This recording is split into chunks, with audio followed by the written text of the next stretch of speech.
Afternoon, everybody. Captain Namco here. So, as you guys know, bowling season is wrapping up everywhere for the season.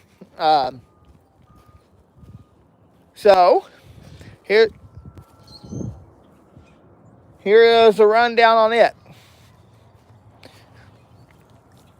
So, this week I'm filling in for a teammate, and this will be on week 30. This week is week 30 of 32.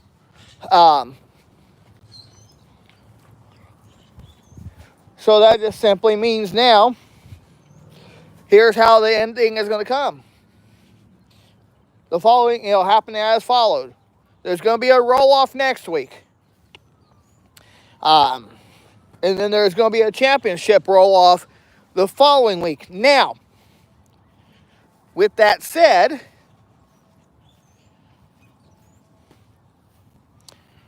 with those who still have to finish and didn't make the cut, then that just simply means, okay, everybody will just finish the season as it's going to end, or bowl for fun, or whatever you want to call it. And then on the 30th, Wednesday night leagues will end on the 30th. So now, in the off season, people have asked, am I going to still be doing open bowling? Maybe. Again, that just depends on, what all we have going on and where I'm going to be at, all that fun stuff. So,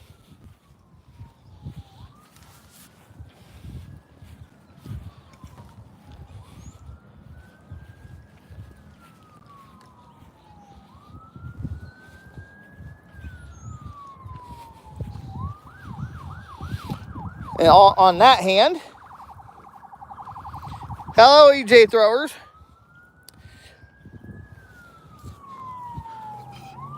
Pardon me. So that just now, what is that going to mean that I need to work on the off season?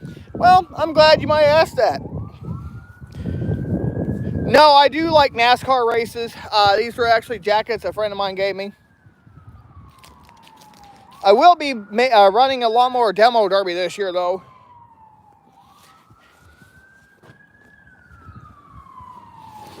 Anyway, so hold that thought for a minute.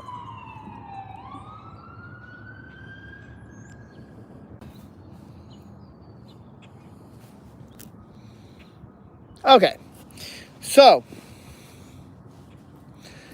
what does that mean I'm going to have to do during my off season to prepare myself for next season? Well, that just simply means, all I have to do is do more practice during the off season,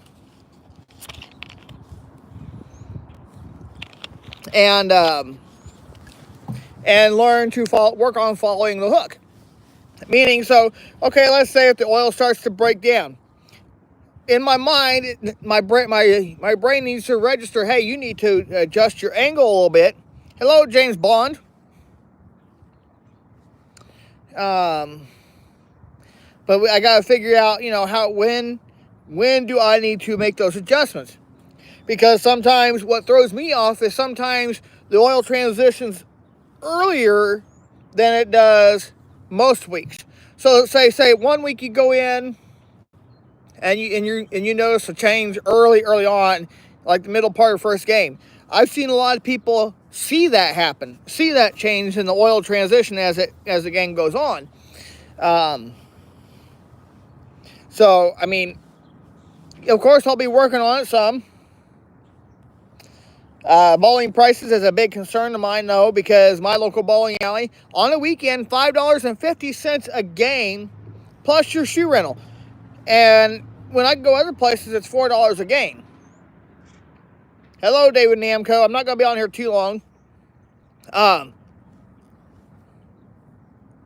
love to hit 5,000 subscribers. That's going to be a goal within a year or two's time, so... But my goal is to, work on, my release, because sometimes I still have a habit of, tugging the ball. when I should be keeping my hand underneath the ball and getting that side rotation that I need to get that ball to run down lane and bite a dry board and then drive through the pocket. So that's something, I got to work on. So that's going to be some things that you'll be see me working on. So with me working on that, my scores ain't going to be the best, and I don't really care because I need to work on making adjustments when I see fit. But there again, I'll be trying to bowl my best. Now, early on in the game, during the league, I start right around the 10 board or the second arrow closest to the left channel and get my ball out to about the 5, if not a little bit closer to the channel than that, and then have the ball drive in. So, again, that's something that I will have to work on.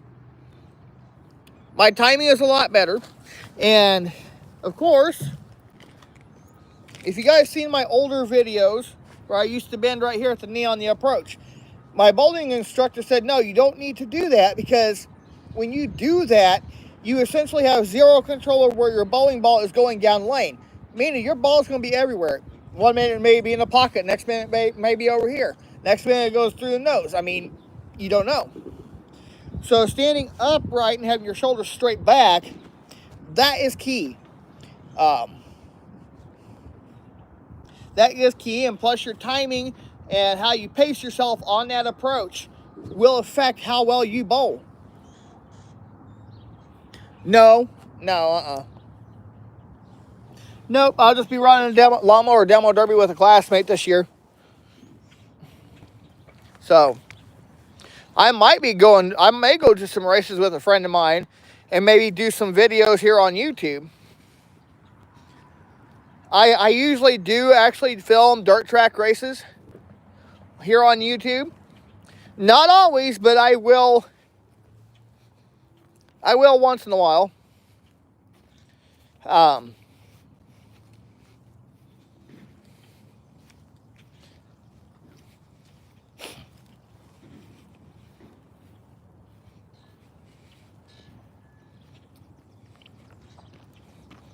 So, I figured, why not just do that? Because I got a friend who is into derbying, riding lawnmowers. So, it could be a start for me to start derbying even cars. But I won't do that because me and my family, my family, we drive our vehicles till they don't want to start. And then we scrap them.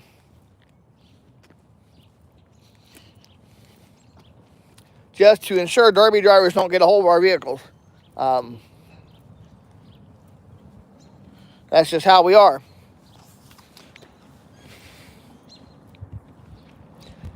The trick is some cars, depends on the vehicles you get, like to plow in the back. And then if that locks your back end up, you're screwed. You're not going to have anywhere to go. You'll be dragging the whole back end of your car.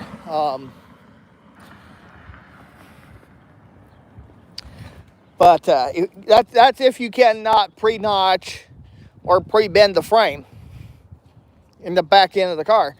Because cars that like to plow, obviously derby drivers like to pre-bend the frame or notch them and have it plow in instead of down.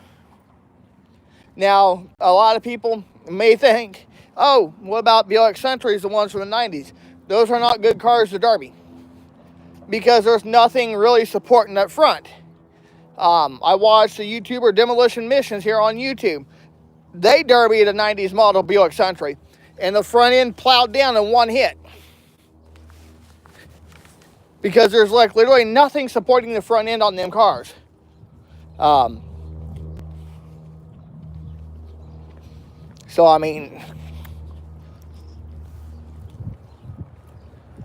that's something that derby drivers need to keep in mind as well. Now, riding mowers, yeah, the beating's going to be rough. But it's not going to be as bad as the car because they don't really move that fast.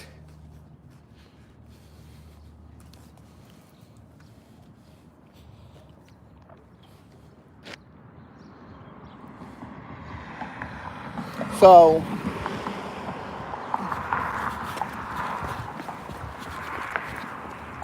But yeah, and the thing is, lawnmower frames, they're a little bit more tougher than a car, I think. It takes a little bit longer to smash them in because they don't move as fast as a car would. So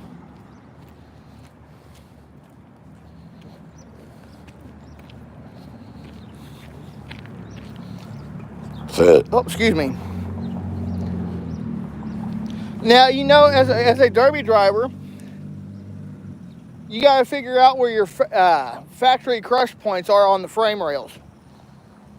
If you can figure out where the factory crush point is, I've seen people want to notch just before that or right on that,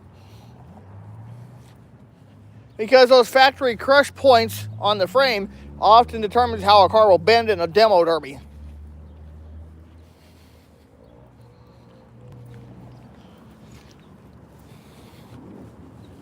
Now, some people, they run loop kits, meaning they basically loop the radiator and just don't even run a radiator. They just run a loop kit.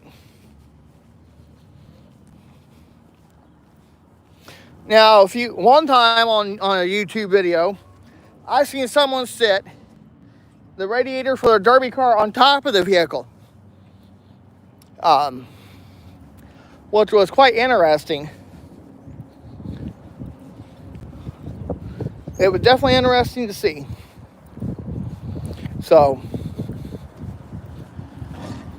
ooh, that front end's falling apart on that thing. Wait a minute.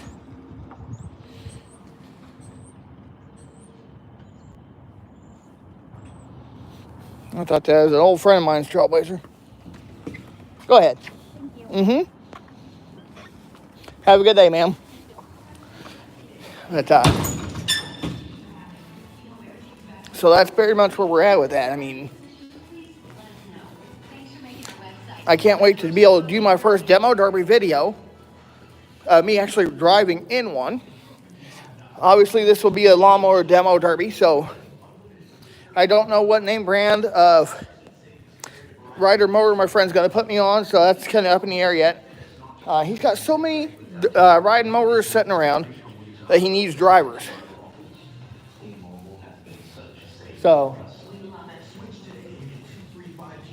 I'm excited for it. Can't wait to do it. It's going to be over at Cumberland County, of course,